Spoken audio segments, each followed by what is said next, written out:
O programa a seguir contém linguagem e imagens perturbadoras. Recomenda-se critério ao espectador. Assassinos estão à espreita, esperando uma chance para assassinar o presidente dos Estados Unidos. Eles tinham uma pilha de fuzis de assalto militares no valor de $87 mil. Anarquistas hackeiam servidores do governo com a esperança de criar caos em massa. Sem computadores, não existe conectividade. E sem comunicações, não se pode comandar um exército. Terroristas planejam morte e destruição contra seu próprio país. O terrorista de hoje não é aquele terrorista estereotipado que vemos nos filmes ou nos livros. São pessoas normais, como eu e você.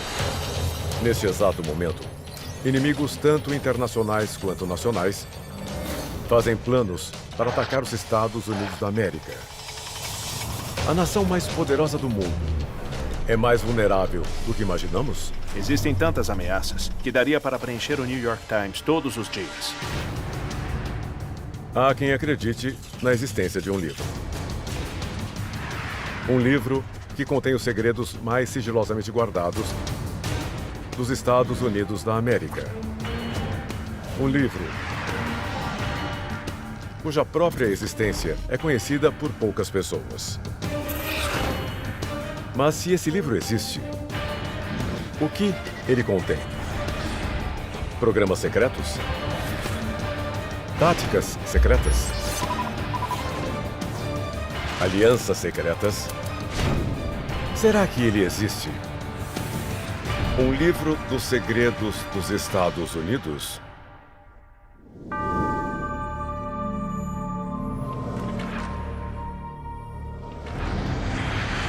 11 de setembro de 2001. Os agentes da Al-Qaeda executaram um plano terrorista de ataque aos Estados Unidos usando aeronaves comerciais como armas. Os alvos eram lugares de importância estratégica, econômica, política e militar. Na manhã do dia 11 de setembro, eu estava tendo um dia normal. Lá pelas, 9h15 mais ou menos, uma colega de trabalho veio e perguntou se eu sabia o que estava acontecendo em Nova York. E eu respondi, não. Então ela falou, vem cá ver.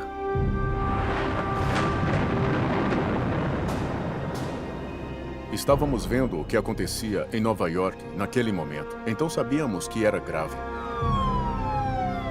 Em meio ao caos, o voo 77 da American Airlines, que havia saído do aeroporto internacional Dulles naquela manhã, foi sequestrado enquanto passava em Ohio.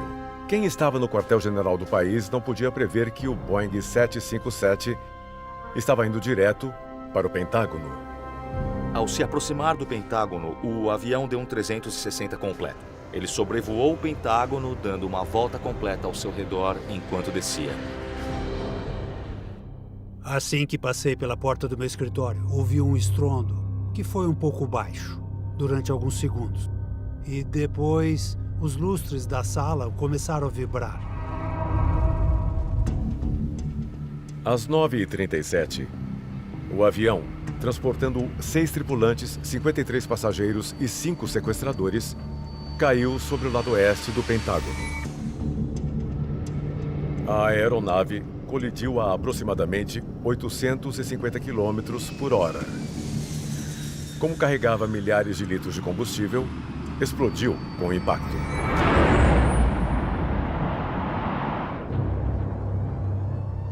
Em um instante, o lado oeste do prédio foi engolido pelas chamas. Eu estava lá quando ocorreu essa explosão tremenda. Foi diferente de tudo que eu já tinha visto. Lembro que uma bola de fogo saiu de trás de mim e da esquerda e cruzou o teto. E depois eu senti um calor muito intenso, diferente de tudo que eu já tinha sentido. E eu não fazia ideia do que estava acontecendo. O prédio tremeu. Esse gigante de concreto e aço tremeu totalmente com o impacto do avião. O avião abriu caminho por 3 dos 5 anéis. Ele foi praticamente demolido pelas colunas de concreto. E milhares de litros de combustível explodiram ao mesmo tempo, gerando labaredas de fogo no corredor, destruindo os escritórios. Eu lembro que eu fui lançado ao ar. Eu Nem sei onde eu caí. Não faço a menor ideia. É como se alguém tivesse pegado a sala e chacoalhado como se fosse uma casa de boneca. Então eu comecei a andar tateando com as mãos, porque eu não conseguia ver nada. E tudo que eu tocava me queimava, até o chão. Estava quente por causa do fogo. Eu comecei a engatinhar, tentando encontrar a saída. Enquanto os bombeiros lutavam para controlar o incêndio intenso, os socorristas corriam para localizar os sobreviventes no labirinto de escombros. Alguns homens entraram e foram atingidos pelas labaredas, se queimaram e foram tirar as pessoas de lá.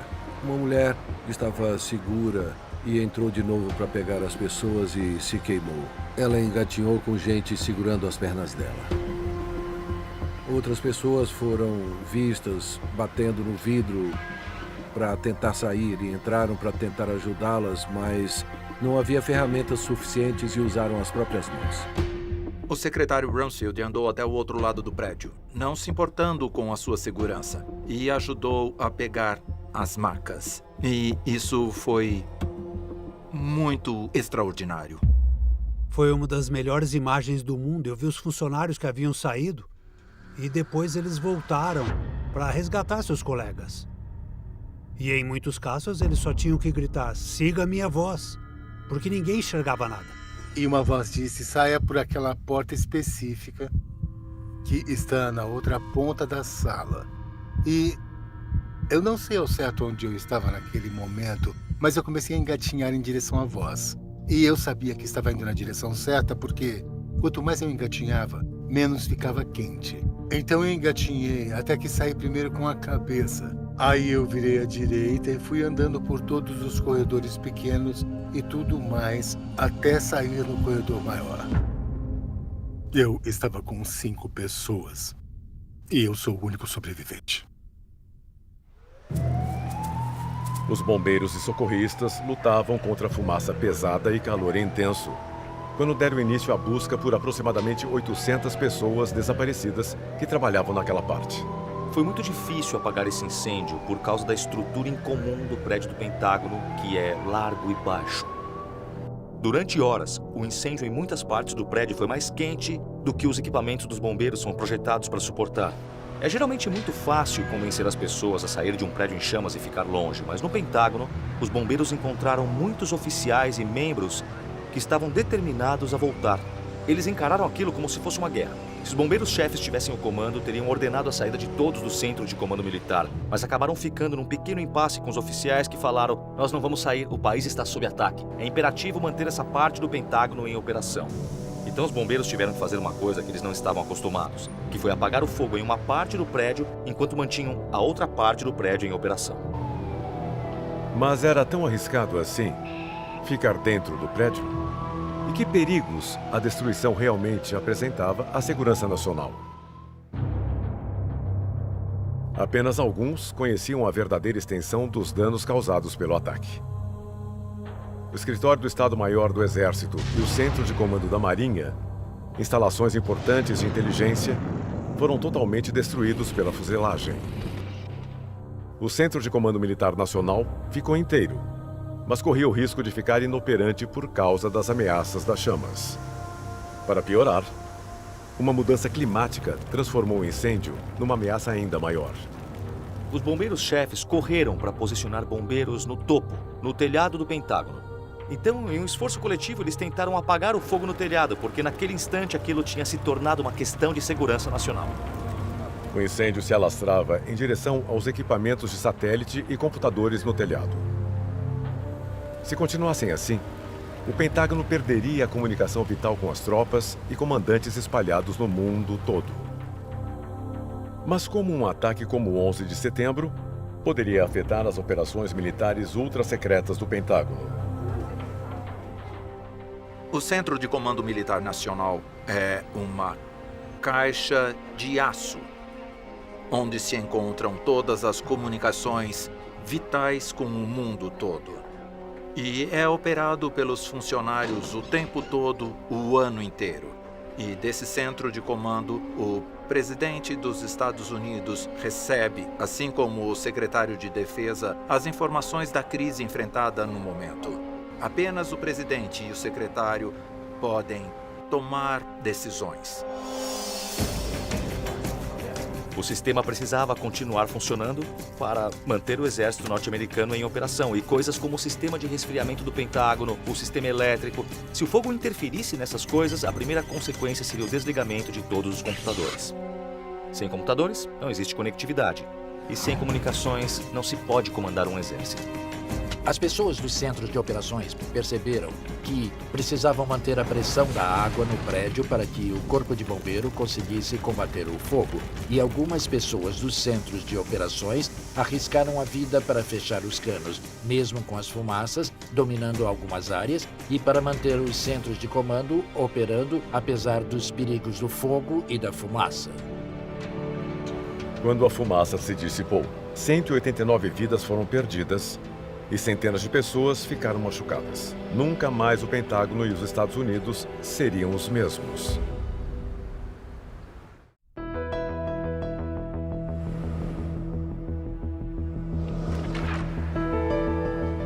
12 de setembro de 2001. Quando o sol raiou sobre o Pentágono na manhã seguinte ao ataque terrorista, teve início o primeiro de muitos eventos extraordinários. O dia seguinte foi uma visão muito incomum. Vimos pessoas saindo da estação de metrô do Pentágono e indo trabalhar. O Pentágono ainda estava em chamas, mas eles foram trabalhar. Todos que trabalhavam aqui vieram trabalhar. Este prédio ainda estava queimando. Este lado do prédio tinha caído. Todos vieram trabalhar no dia seguinte. 48 horas depois do impacto, os bombeiros conseguiram finalmente controlar as chamas e os esforços de restauração começaram. Demorou 2 dias para controlarem o fogo no telhado. Por fim conseguiram. Foi uma façanha muito perigosa e muito difícil. As alas C, D e E da área conhecida como Wedge 1 foram destruídas pelo impacto e consequentes incêndios. Mas com 25 mil pessoas em média trabalhando no Pentágono diariamente, como não ocorreram mais mortes? O Pentágono estava passando por uma reforma e o Wedge 1 estava na fase final. Se o avião tivesse caído um mês antes ou depois, teria matado muito mais pessoas porque havia muito mais pessoas no prédio. Onde o avião colidiu era a única parte que tinha chuveiros automáticos contra incêndio na seção inteira. Era a única parte do prédio com janelas resistentes a explosões. Era a única parte do prédio que tinha apoio estrutural. Era a única parte que tinha tratamento com poliaramida que protegia contra cacos de vidros e pedras. De repente, a reforma em andamento se transformou em reconstrução. Era considerada uma missão crítica deixar o Pentágono online novamente. Isso sem falar que era um ato simbólico extremamente importante reconstruir totalmente o Pentágono e deixá-lo melhor do que antes. Os próprios funcionários bolaram o plano de restaurar o prédio antes do primeiro aniversário dos ataques. Então, em 1 ano, eles deixaram o prédio em seu estado original e batizaram de Projeto Phoenix. Foi uma enorme questão de orgulho e patriotismo para todos. Tínhamos um total, às vezes, de 4 mil pessoas trabalhando lá. A maioria dessas pessoas pensava assim: nós íamos mostrar a esses terroristas o que os americanos podiam fazer em retaliação ao que fizeram conosco. Muitas pessoas trabalhavam por 20 ou 22 horas. Eu só saía por 2 ou 3 horas. Voltava e encontrava pessoas dormindo no chão do heliponto no concreto para que pudessem conversar comigo assim que eu voltasse. Embora todo esse esforço ajudasse a acelerar a construção, não era o bastante para cumprirem o objetivo autoimposto de 1 ano. Então, que medidas não convencionais eles tomaram para terminar mais rápido do que esperavam a princípio? A primeira coisa que fizemos foi falar para todo mundo que deviam construir naquele dia e dar continuidade aos desenhos. Havia um ponto específico que era para ser uma parede com alguns canos. Pusemos os canos primeiro, a parede ainda não estava pronta. Então, O pessoal correu com os canos e tiveram que construir a parede ao redor dos canos, e não é geralmente o que fazemos. Todo mundo teve que inovar o tempo todo.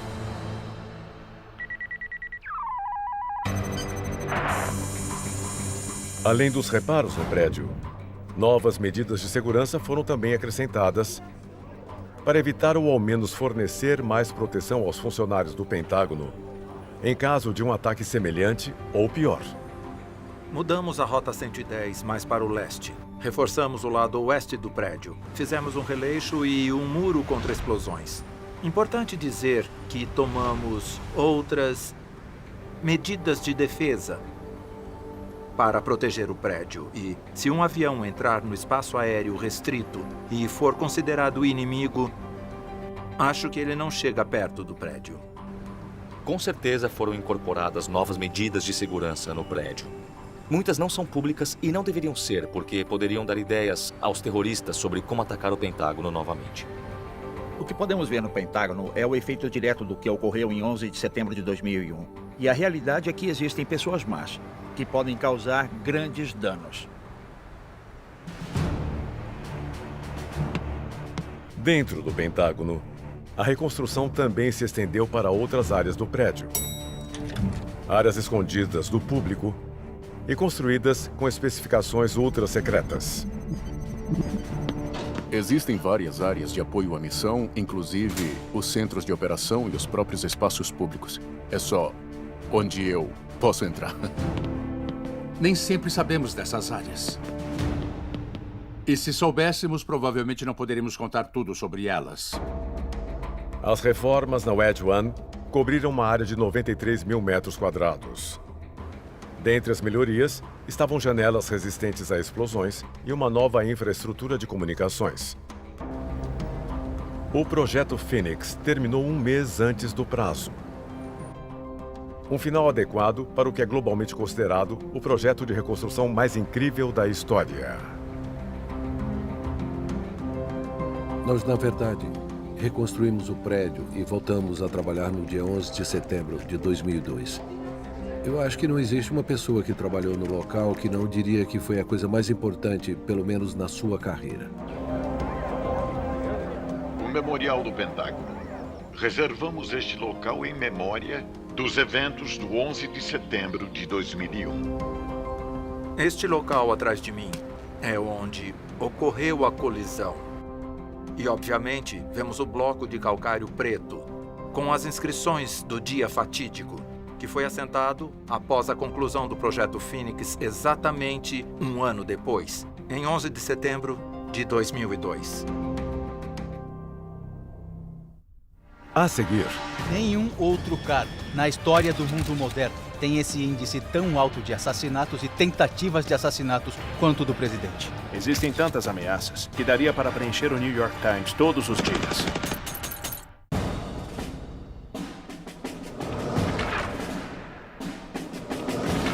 20 de janeiro de 2017.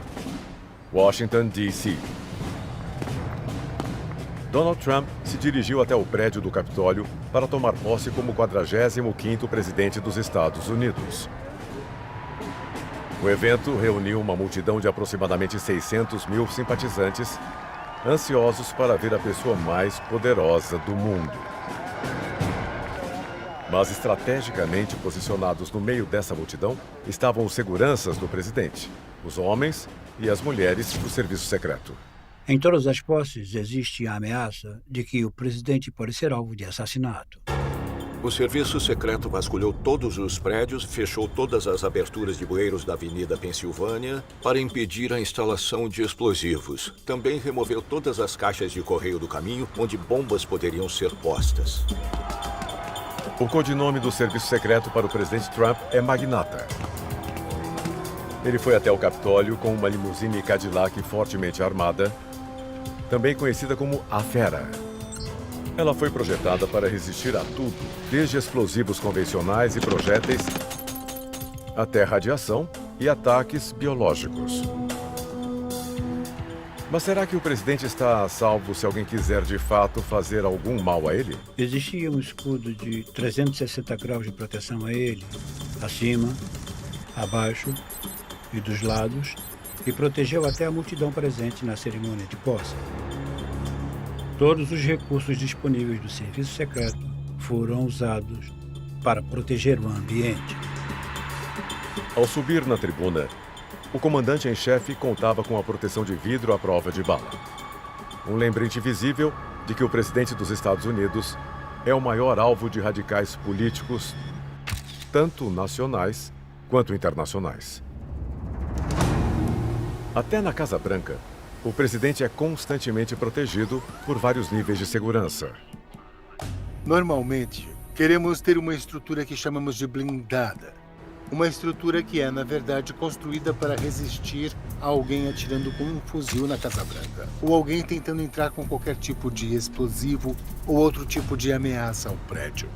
Ao blindar um prédio, precisamos fazer de modo invisível. Os materiais são postos nas paredes, não ficam à mostra, o exterior do prédio parece normal, como sempre foi, e o interior do prédio, a parede de gesso, parece ser normal. O presidente tem o brasão presidencial em cima da mesa e nas várias mesinhas de centro.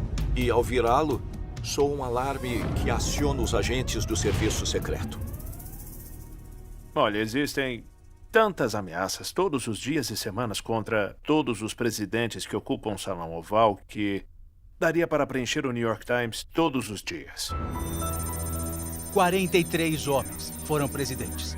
4 deles foram assassinados. Dá quase 10% de taxa de homicídio. 4 outros sofreram atentados. E alguns desses atentados foram por pouco. São quase 20% de taxa de tentativas de homicídio. Nenhum outro cargo na história do mundo moderno tem esse índice tão alto de assassinatos e tentativas de assassinatos quanto o do presidente dos Estados Unidos. No caso do antecessor do presidente Trump, Barack Obama, o número de atentados contra sua vida foi muito alto. Sempre o primeiro de tudo é muito histórico. Nesse caso especial, o ex-presidente Obama foi o primeiro afro-americano. Portanto, tudo que pudesse atingir o presidente também seria muito histórico.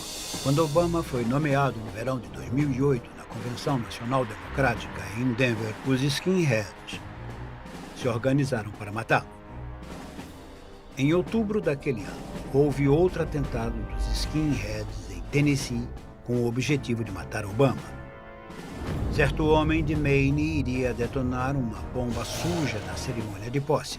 Então, existe uma ameaça muito real de assassinato, ou pelo menos tentativa de assassinato. Mas como o serviço secreto lida com um volume tão grande de ameaças à vida do presidente? Todas elas são tratadas com o mesmo nível de escrutínio? Ou algumas são mais facilmente descartadas como trotes ou ameaça ociosa? Quando o serviço secreto recebe uma ameaça contra o presidente, ela é avaliada rapidamente. O serviço secreto classifica os níveis de ameaça. Então, existe uma delineação entre os níveis de ameaça.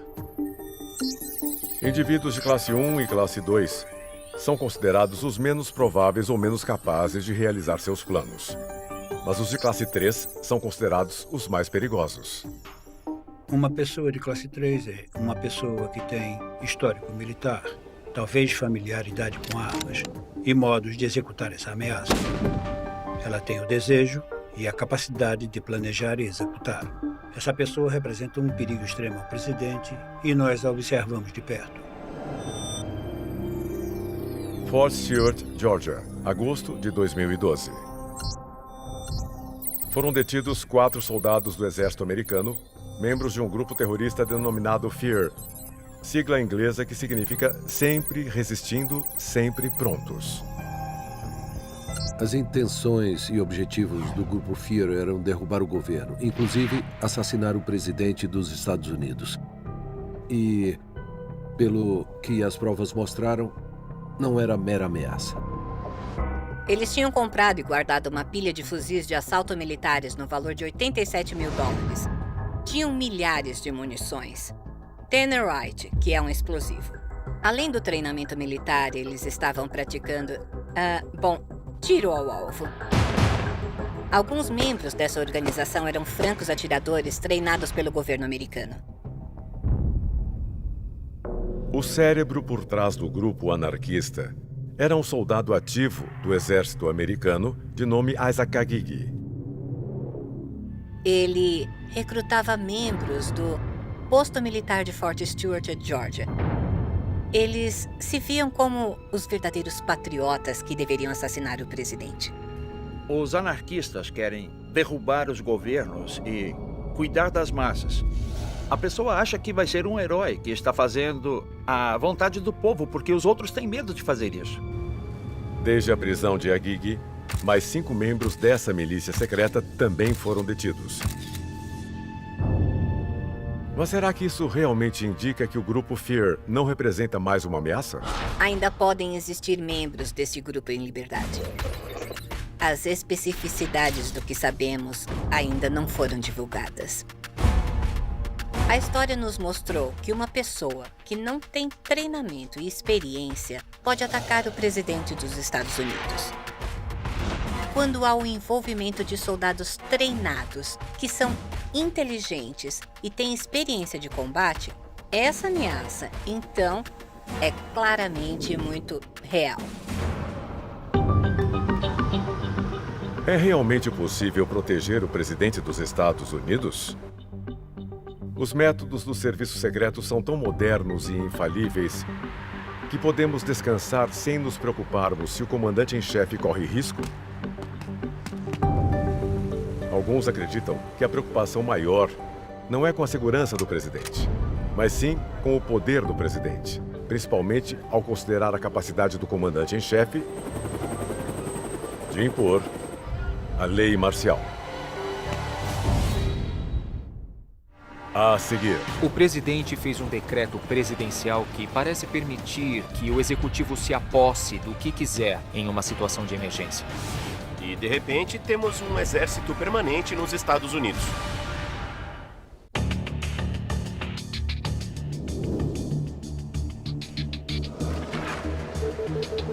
16 de março de 2012.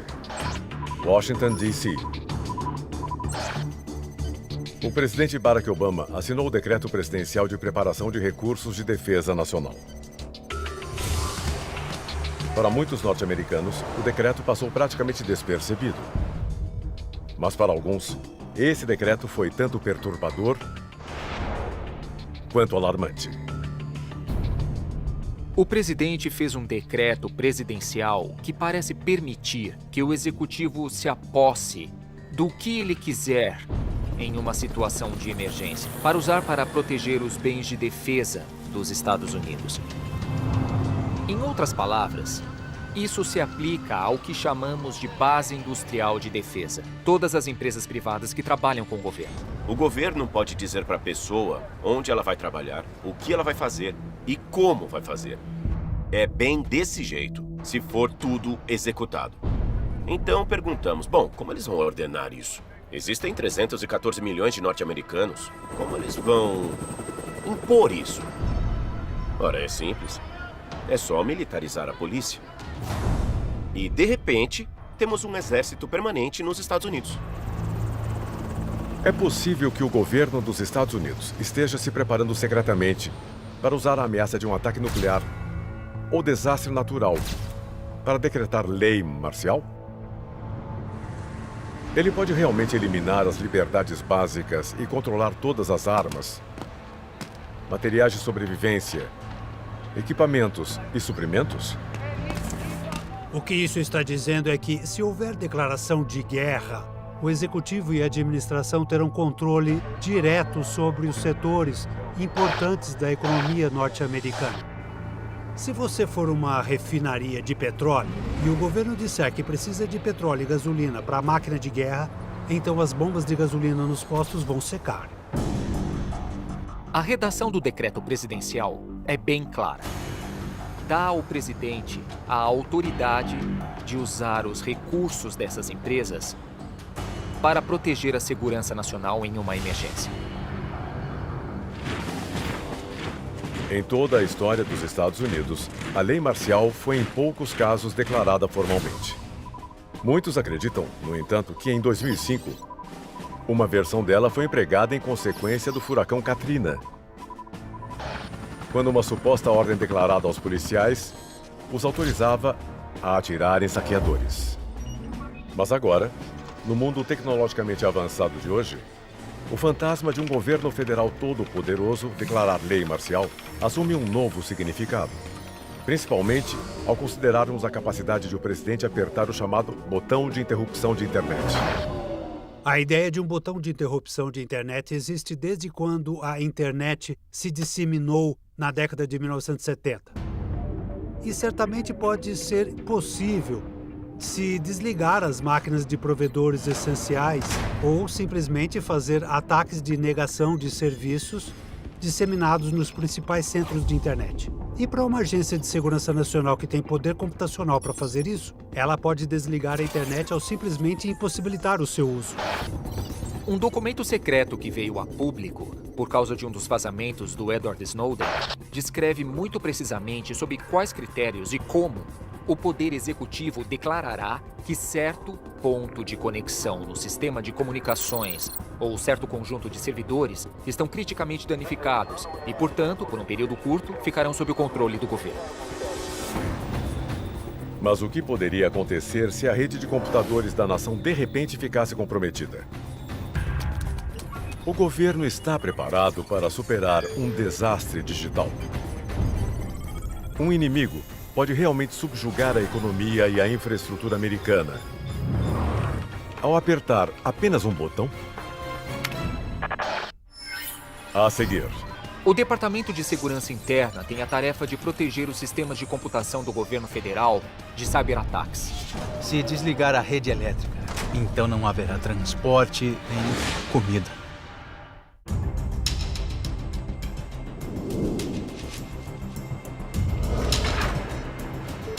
16 de fevereiro de 2010. Washington, D.C.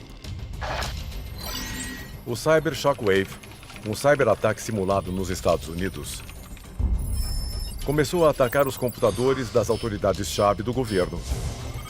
Ao fim das 12 horas desse jogo de guerra, ficou claro que, sob um ataque real, os Estados Unidos teriam ficado praticamente no escuro. Recentemente conversei com um militar de alta patente que tinha acabado de sair do governo. Eu perguntei, o que tira o seu sono à noite? Qual a sua maior preocupação nos próximos 5 ou 10 anos? E ele disse cyberataque. Nos Estados Unidos, o que realmente nos preocupa, e provavelmente não estamos preparados como deveríamos, é o cyberataque. Alguma coisa que desligasse a rede elétrica, o sistema de saneamento, sistemas de comunicações, coisas que fazem o transporte funcionar, estações de trem, o abastecimento de nossos carros. Tudo isso pode causar o apocalipse porque não teríamos comida, não teríamos refrigeração. Se isso acontecesse, poderíamos ficar numa situação em que milhões de pessoas morreriam de fome porque não haveria comida. Então, qual é o nível de vulnerabilidade dos Estados Unidos a um ataque digital? E com que velocidade o governo conseguiria retomar o controle da infraestrutura computacional da nação? Cyberataque é complicado porque muitas das ameaças são contra o setor privado, não só o governo. O Departamento de Segurança Interna tem, tecnicamente, a tarefa de proteger os sistemas de computação do governo de cyberataques. E as empresas privadas têm a tarefa de proteger a infraestrutura da internet, porque 90% da internet não pertence ao governo. E isso é um dos motivos porque é tão difícil ter uma política de segurança cibernética coerente. Os militares pensam, puxa, a rede elétrica inteira dos Estados Unidos pode estar vulnerável a um cyberataque. Mas daí eles têm que falar com as empresas elétricas. Precisamos que gastem esse dinheiro ou talvez o governo precise se apropriar do dinheiro que seria de uma empresa privada. Então, como isso funciona exatamente? Acho que a questão fica mais complicada desse jeito. Dizem que o governo federal gastou bilhões de dólares para se preparar secretamente para cyberataques. Em maio de 2010, o Centro de Comando Cibernético dos Estados Unidos deu início às operações em Fort Meade, em Maryland. Seu líder, o diretor da Agência de Segurança Nacional. O Centro de Comando Cibernético é uma parte da Agência de Segurança Nacional. Ele monitora ameaças contra os computadores e sistemas do governo americano, assim como os sistemas privados. E se a China se envolvesse num cyberataque total aos Estados Unidos, o Centro de Comando Cibernético poderia muito bem lançar um contra-ataque usando o mesmo tipo de técnicas para derrubar as comunicações e sistemas computacionais da China. Seria o equivalente a declarar guerra contra a China. Mas esta é a era em que vivemos. É realmente possível que o apocalipse ocorra na forma de guerra cibernética? Muitos acreditam que a resposta não é se ocorrerá, mas quando ocorrerá. E que até mesmo agora, as infraestruturas vitais dos Estados Unidos correm altos riscos. Um dos meus maiores medos é que a compartimentalização desses planos no poder executivo e entre os poderes é tão grande que se houvesse uma catástrofe, uma emergência, as pessoas nem saberiam para quem ligar ou o que fazer. O próprio sigilo atrapalharia o funcionamento eficiente. O próprio sigilo poderia acelerar a catástrofe. Enquanto a contagem regressiva para o apocalipse continua, muitos temem que a Mãe Natureza possa ser a maior ameaça à humanidade. E alguns especialistas alertam que furacões, tsunamis e terremotos são brincadeiras de criança se comparados com os outros desastres fatais que assombram o planeta. A seguir, vai praticamente queimar todos os aparelhos eletrônicos que temos. Não é só apertar um botão que tudo vai voltar ao normal amanhã. Vai demorar até uns 10 anos.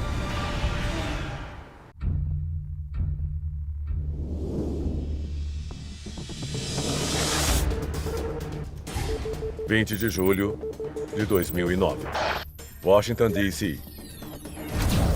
O ex-presidente da Câmara, Newt Gingrich, fez um discurso nefasto, alertando que talvez a ameaça mais perigosa ao planeta seja um pulso eletromagnético que poderia ser desencadeado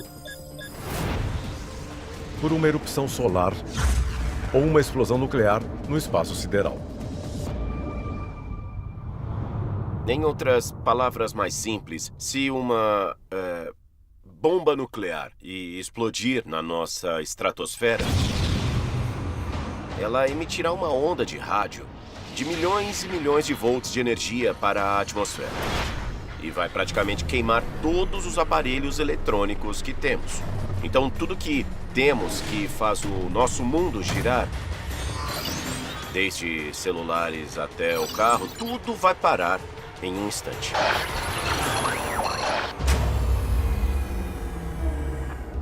Não é só apertar um botão que tudo vai voltar ao normal amanhã. Na verdade, vai demorar até uns 10 anos, porque vai demorar tudo isso para reconstruir alguns dos transformadores da infraestrutura em condições normais. Um pulso eletromagnético realmente destruirá a sociedade norte-americana? Ou o apocalipse chegará de outro modo totalmente diferente? Existem muitas ameaças que podem criar uma situação apocalíptica. A ameaça nuclear, biológica, radiológica ou até um ataque de pulso eletromagnético. Tudo isso é possível. Eu acho que o ataque mais provável será radiológico ou biológico, porque seria muito fácil os terroristas levarem essas armas a uma cidade como Washington ou Nova York e matar milhões de pessoas. É quase um milagre isso ainda não ter acontecido. Existem outras hipóteses. Em todas as partes do mundo que observamos, vamos encontrar algum desastre acontecendo. A Mãe Natureza nunca vai mostrar todas as cartas. Sejam terremotos, tornados ou tsunamis.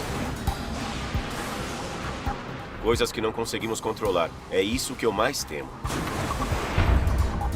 O apocalipse não vai ser só um dia. Vai durar um certo tempo. E eu acho que já estamos nele. A questão do apocalipse não é se vai acontecer, mas quando vai acontecer.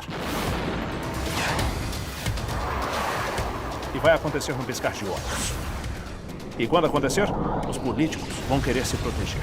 Eles já estão ativamente construindo bunkers no subsolo para poderem sobreviver. É uma questão de continuidade do governo. E é isso que está na agenda deles. Então, temos que perguntar o que eles sabem que não sabemos. E eu diria que muita coisa. Eu acho que o governo não nos revelou 1/10 das informações que ele tem. E é só para evitar que as pessoas entrem em pânico. Não dá para fazer nada para salvar todo mundo. Então acho que não nos contariam se alguma coisa estivesse acontecendo. Não sei dos segredos do governo, não estou lá há 20 anos, mas posso dizer uma coisa. É muito difícil se proteger de todas as ameaças. O governo acha que está acima de todas elas, mas com certeza não está. E é o caso em que, se pego de surpresa, essa surpresa pode ser muito repentina e destruidora. Nós não sabemos o que eles sabem. Mas posso afirmar que, olhando de fora, o que vai acontecer deve ser horrendo. Estamos à beira do pior cenário, porque eles estão se preparando para isso. Com tantas ameaças possíveis aos Estados Unidos, é apenas uma questão de tempo antes de o país sofrer um ataque catastrófico? Uma coisa é certa. Não importa que ataque seus inimigos estejam planejando, como sempre, os Estados Unidos estão preparados para enfrentá-los.